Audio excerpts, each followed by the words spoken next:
السلام علیکم ناظرین، پروگرام پیام امن کے ساتھ میں ہوں آپ کا میزبان محمد ضیاء المرتضیٰ بھیروی۔ ناظرین، آج کے پروگرام میں ہمارے ساتھ موجود ہیں جموں کشمیر سالویشن موومنٹ کے صدر، سینئر حریت رہنما محترم الطاف بٹ صاحب۔ بٹ صاحب، آج کے پروگرام میں آپ کو خوش آمدید کہتے ہیں۔ بٹ صاحب، یہ بتائیں کہ جدوجہد آزادی کشمیر کی جو تحریک ہے، یہ کشمیری مسلمانوں نے کب سٹارٹ کی؟ بسم اللہ الرحمن الرحیم۔ سب سے پہلے میں آپ کا شکریہ ادا کرنا چاہوں گا، اے پی پی ویب چینل جو ہے، آج آپ نے مجھے موقع دیا ہے کہ میں آپ کی وساطت سے دنیا بھر میں رہنے والے کشمیریوں کے جو ہمدرد ہے اور جو کشمیریوں کے جو سپوکس مین ہے، جو ان کے ایڈوکیسی کر رہے ہیں، ان تک میں کشمیر کے حوالے سے بات پہنچانے میں جو ہے مجھے مدد ملے گی، اس کے لیے آپ کا شکریہ۔ جہاں تک تحریک آزادی کشمیر کا تعلق ہے، یہ آج کی تاریخ نہیں ہے، یہ 1990 کی تحریک نہیں ہے، یہ 1947 کی تحریک نہیں ہے۔ ابھی آپ نے ریسنٹلی 13 جولائی 1931 کو ہم نے یہاں پہ آبزرو کیا ہے، سیلیبریٹ کیا ہے۔ اس دن سے وہاں پہ بیسیکلی ریزسٹنس آئی ہے، جو کہ اس وقت ڈوگرا ریجیم وہاں پہ تھی، جب وہاں پہ لوگوں نے اپنی ایک چیز کرسٹل کلیئر ہے، I would like to convey this message to the world community. ایک چیز کرسٹل کلیئر ہے کہ کشمیریوں نے کبھی بھی کسی غیر ریاستی باشندے کی آکوپیشن کو قبول نہیں کیا، چاہے وہ ڈوگرا ہو یا اب ہندوستان کے حکمران ہو۔ تو اس کا مطلب یہ ہے کہ یہ تحریک آزادی کشمیر 1931 سے بیسیکلی اس کے اندر وہ جان ڈلی ہے، اور اس کے بعد 27 اکتوبر 1947 اس کا بالکل خد و خال بدل گیا، جب بھارتی حکمرانوں نے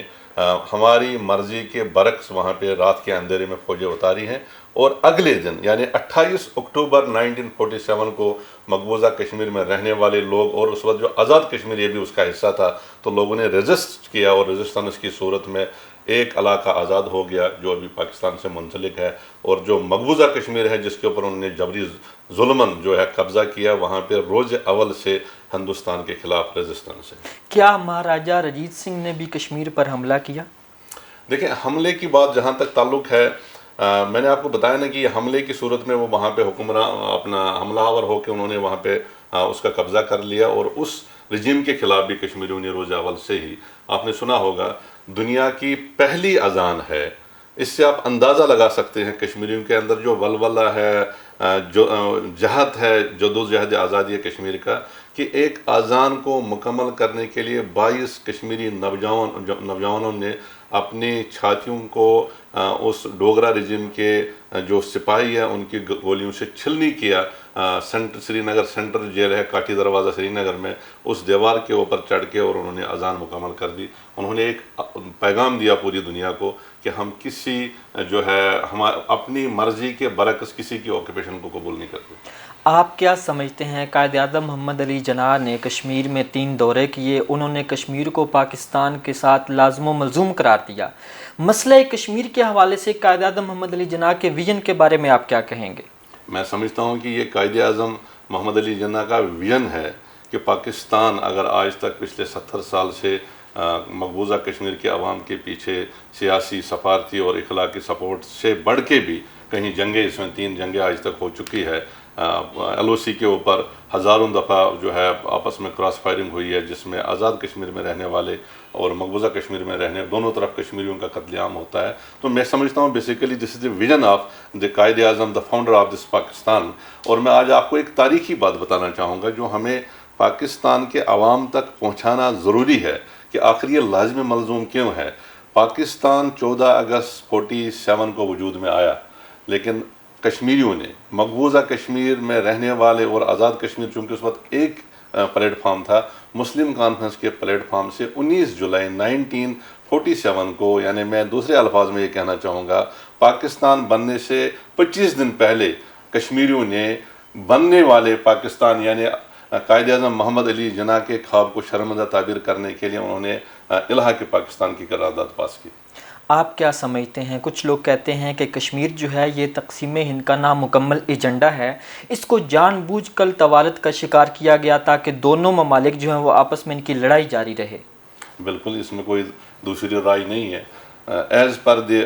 decision of as per the formula of this subcontinent when this was divided in 2 countries, تو اس اصول کے مطابق جہاں مسلمانوں کی اکثریت تھی تو اس کا پاکستان کا حصہ ہونا چاہیے تھا. تو یہ تو ثابت ہے کہ جان بوجھ کے ایک سازش کے تحت لارڈ ماؤنٹ بیٹن نے اور اس وقت جو سابقہ وزیر اعظم ہندوستان جو نہرو پنڈت جواہر لال نہرو تھے, انہوں نے ایک ساز باز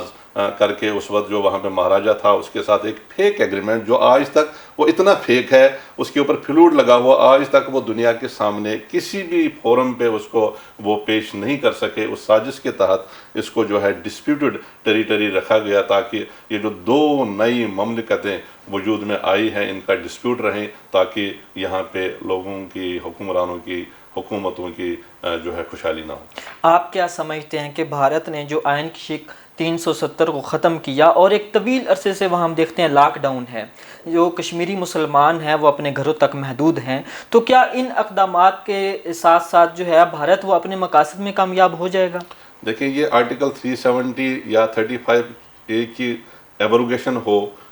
آسیہ اندرابی کو ڈیتھ سیل میں ڈالنا ہو, یاسین ملک جو صحت سے کمزور ہے, بیمار ہے, یا سعید علی گیلانی ہو, یا ہماری لیڈرشپ ہے, یا میرے کولیگز جو میرے ساتھ وہاں پہ جدوجہد کر رہے تھے, ان کے اوپر جو 3rd ڈگری ٹارچر کر کے جتنے بھی انہوں نے آج تک حربے استعمال کیے, مقصد ان کا یہ تھا کہ یہ جو مقبوضہ کشمیر کے اندر رہنے والے عوام ہے, لوگ ہیں, یہ اس ڈیمانڈ سے, وہ ڈیمانڈ کیا ہے, our demand is the plebiscite, our demand is the right to self-determination which has been agreed at the table of United Nations by both the governments of this conflict, I mean government of Pakistan and government of India. تو basically وہ جو حق ہے جو دنیا میں رہنے والے صرف مسلمان کا نہیں بلکہ دنیا میں ہر رہنے والے انسان کا حق ہے کہ وہ اپنا فیوچر ڈیسائیڈ کرے, تو وہ بیسیکلی اس حق سے, حق خود ارادیت کی جو ہماری تحریک ہے, تو یہ سارے حربے استعمال کرنے کا مقصد یہ ہے کہ وہ اس سے ہمیں دستبردار کر لے. آرٹیکل 370 اور 35A کی ایبروگیشن انہوں نے اس لیے کی ہے جب انہوں نے دیکھا کہ مقبوضہ کشمیر کے عوام اتنا بڑا ظلم اور تشدد, 10 لاکھ فوجیوں کی موجودگی کے باوجود ہماری بات ماننے پہ تیار نہیں, ہندوستان کے سامنے سرنڈر کرنے کے لیے تیار نہیں, تو انہوں نے ایک ڈیموگرافک چینج کے لیے اقدامات شروع کی ہیں جس پہ وہ عمل پیرا ہے. انہوں نے صرف آرٹیکل 370 35A کو ایبروگیٹ نہیں کیا. میں پاکستانی عوام اور پاکستانی حکمرانوں کو آپ کی وساطت سے بتا دینا چاہتا ہوں,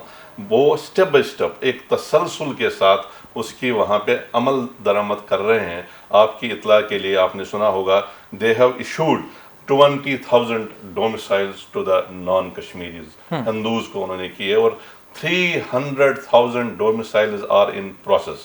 progress, یعنی 3 لاکھ ڈومسائل وہاں پہ ان پروسیس ہے. اور وہاں پہ جو انہوں نے اس میں فیصلہ کیا, جو فوجیوں کے بچے وہاں پہ پڑھے ہیں, اگر اس نے 7 سال وہاں پہ پڑھائی کی ہے, میٹرک وہاں سے کیا ہے, تو جو ہمارا ریشو آف دی ایمپلائمنٹ جو ہمارے اسٹیٹ کے اندر ہے وہ بھی انہوں نے ان کو دینا شروع کر دیا. اور جو سب سے خطرناک بات ہے, پرسوں 3 دن پہلے جو انہوں نے فیصلہ کیا وہاں کے حکمرانوں نے, بھارتی نریندر مودی کی رجیم نے, کہ مقبوضہ جموں کشمیر کے اندر وہ 2 لاکھ گھر تعمیر کر رہے ہیں جس کے لیے بجٹ مختص کیا گیا ہے. اٹ مینس کہ 2 لاکھ گھروں میں 10 لوگ بھی آپ ہی گھر میں رکھے تو 20 لاکھ غیر کشمیریوں کو, ہندوؤں کو, RSS کے گونز کو وہاں پہ آباد کیا جائے گا. اس کے علاوہ آلریڈی وہاں پہ 10 لاکھ فوجی موجود ہے, اور 10 لاکھ فوجیوں کا جب آپ تخمینہ لگاتے ہیں ان کے اوپر خرچہ کتنا ہوتا ہے, اور جب ان کی آپ کیلکولیشن کرتے ہیں تو 10 لاکھ فوجیوں میں 1 لاکھ افسر موجود ہوتا ہے. تو یہ آپ کسی بھی فوجی سے معلوم کر سکتے. اس کا مطلب ہے کہ 1 لاکھ فوجیوں کی فیملیز بھی وہاں موجود ہے, تو اٹ مینز فوج وہاں پہ 15 لاکھ موجود ہے ان کی فیملیز سمیت. 20 لاکھ کو وہ گھروں میں آباد کریں گے تو یہ 35 لاکھ لوگوں کی آبادی بن جائے گی. میں حکمرانوں کو, پاکستان کے حکمرانوں کو, جو اس لانگ پینڈنگ کشمیر کنفلکٹ کے بنیادی فریقوں میں سے ایک فریق ہے, ہمارے وکیل بھی ہیں, ہم نے ان کو وکالت کا بھی حق دیا ہے, میں ان کو یہ بتا دینا چاہوں گا کہ اگر اس سلسلے کو ہم روکنے میں ناکام ہو گئے تو اگلے 4-5 سالوں میں ہماری وہاں پہ 8 ملین آبادی ہے, تو یہ 35 لاکھ 8 ملین سے زیادہ ہو سکتے ہیں. خدا نہ خواستہ میں پاکستانی عوام کو، پاکستانی حکمرانوں کو آج یہ پیغام دینا چاہتا ہوں، یہ نہ ہو کہ یہ ڈیموگرافک چینج کر کے 5 سال بعد نریندر مودی ہمیں کہیں کہ آؤ پلیبسائڈ کرو، اور ہم کہیں کہ ہم کرنے کے لیے تیار نہیں ہیں۔ تو اس لیے ان اقدامات کو ہمیں روکنا ہوگا، اس کو ہمیں صرف کنڈم، زبانی، کلامی، سیاسی، سفارتی جو تعاون ہے وہ بات اب ختم ہو گئی۔ اب ہمیں پریکٹیکلی ڈائمنڈ کٹس ڈائمنڈ، جارحیت کا جواب جارحیت سے دیا جاتا ہے، فوج کو فوج نکال سکتی ہے۔ اسلامی دنیا کے مسائل ایک طرف، کشمیر کے مسائل ایک طرف، یہ ساری صورتحال دیکھتے ہوئے OIC اور اقوام متحدہ کے کردار پر لوگ سوالیہ نشان نہیں اٹھائیں گے؟ دیکھیں، جہاں تک یونائٹڈ نیشن کا تعلق ہے، میں نے اس سے پہلے بھی یہ بات کی ہے، this dispute has been recognised on the table of United Nation in 1948، اور یہ خود جو ہے یہ فائل لے کے پنڈت جواہر لال نہرو وہاں پہ گئے۔ ایک دھوکہ دیا گیا ہے بیسیکلی، جب نہرو کو یہ اندازہ ہو گیا کہ آزاد کشمیر کے لوگ، مقبوضہ کشمیر کے لوگ یہ یہاں سے فوجیوں کو نکالنے میں کامیاب ہوں گے، جب ایک بڑا حصہ آزاد ہو گیا جو اس وقت پاکستان کے ساتھ ہے، تو وہ مجبوراً یونائٹڈ نیشن چلا گیا، اور ہمیں انہوں نے ایک لالی پاپ دیا۔ سری نگر میں آ کے اس نے گھنٹہ گھر پہ اعلان کیا کہ کشمیریوں سے پوچھا جائے گا آیا وہ ہندوستان کے ساتھ رہنا چاہتے ہیں یا پاکستان کے ساتھ رہنا چاہتے ہیں۔ میں آج آپ کی وساطت سے ہندوستان کے رہنماؤں کو یہ پیغام دینا چاہتا ہوں کہ اگر وہ سابقہ نیتاؤں کی آتما کی شانتی چاہتے ہیں تو ان کو ان کی جو کمٹمنٹس ہے ان کو فلفل کرنا چاہیے۔ موجودہ وزیر اعظم عمران خان نے جو اقوام متحدہ کے فورم پر کشمیر کے حوالے سے آواز بلند کی، وہ کس حد تک مؤثر ثابت ہوگی؟ دیکھیں، میں آپ کو سب سے پہلی بات بتاؤں، جو یہ 5 اگست ہے، ہمیں اس کو لائٹ نہیں لینا چاہیے۔ جس طرح ہندوستان نے during the partition of the subcontinent, جب انہوں نے 26 اور 27 اکتوبر کی رات کو ہماری مرضی کے برعکس وہاں پہ فوجیں اتاری، تو وہ ایک جارحیت تھی۔ تو اس جارحیت کا جواب ہم نے روکنے کی کوشش کی، ہم نے بھی، ہم سے مطلب پاکستانی عوام نے، پاکستان کی فورسز نے، آزاد کشمیر کے جو لوگ تھے جس میں لوگوں کا بڑا کردار ہے، انہوں نے اس کو ریزسٹ کیا۔ 5 اگست اس سے کم نہیں ہے، آج بھی ہندوستان نے جارحیت کی ہے، تو میں سمجھتا ہوں کہ اس جارحیت کا جواب ہمیں اسی انداز میں دیا جانا چاہیے تھا۔ جہاں تک تعلق ہے ہمارے آنریبل وزیر اعظم پاکستان جناب عمران خان صاحب کا، جو انہوں نے وہاں پہ تقریر کی ہے، تقریر کا جو متن تھا، جو اس سے ایک دنیا میں ایک پیغام پہنچ گیا تھا، جو سب سے بڑی اس میں انہوں نے بات کی جس کی ہم تائید کرتے ہیں، انہوں نے جب کہا کہ ہمارے پاس کوئی چوائس نہیں ہے لڑنے کے سوا، اگر ہماری بات نہیں سنی جائے گی، تو میں سمجھتا ہوں کہ واپس آ کے ان الفاظ کو عملی طور پہ جو ہے عملاتے تو دنیا میں ایک خوف ہراس، میں آپ کو بتاؤں، ہم ڈیمانڈ کرتے ہیں، یونائٹڈ نیشن کے دفتروں کے سامنے جاتے ہیں، تب تک میں سمجھتا ہوں being the first hand victim of this moment, I have lost my 21 persons from my own family, including my elder brother, my 2 sisters-in-law,